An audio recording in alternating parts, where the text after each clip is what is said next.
Good morning.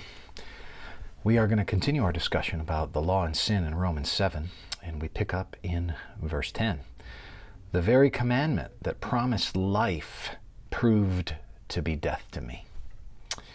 For sin, seizing an opportunity through the commandment, deceived me, and through it killed me. The key here is the focus on sin and its relationship to the law. So the emphasis here is not on the law being negative, but rather sin's interaction with the law.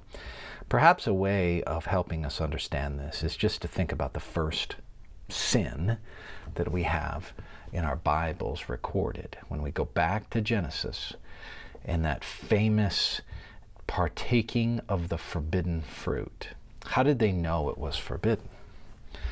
Well, they knew it was forbidden because God had said. In fact, when the serpent comes to Eve, the serpent says something like, didn't God told you not to partake of the fruit. And he told you that because he knew that your eyes would be open and you would be like him.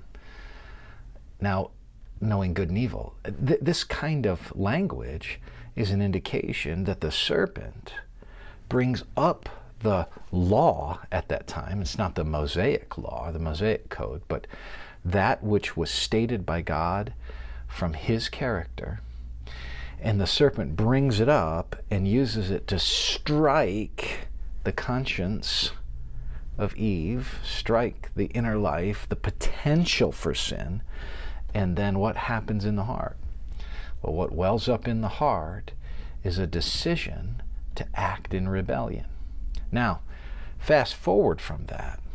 Once humanity is thrust into sin, and now we are born with this sin nature that is established within us, and we are rooted in that, and that sin principle even lingers around after we've come to Christ and still plagues us such that we're in a war of sorts where we're not wanting sin to reign in our mortal bodies.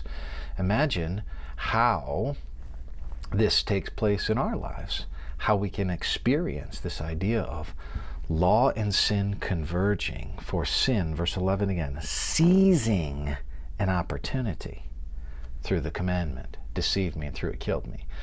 So it seizes this opportunity to push against, to push over the boundary of God's declared will and God's declared law. And as a result, it brings death. So what we want to do is recognize that we who live in a new way by the Spirit rest upon the laurels of the Spirit, rest upon the power of the Spirit, rest upon what Christ has accomplished for us. And we find our victory there. We'll not find our victory by standing of our own volition over against, at the edge of trying to keep the commandments. We just won't be able to do that. Instead, we have to rest upon the new way of the Spirit so that we can overcome sin which seeks to seize us and cause us to violate the law.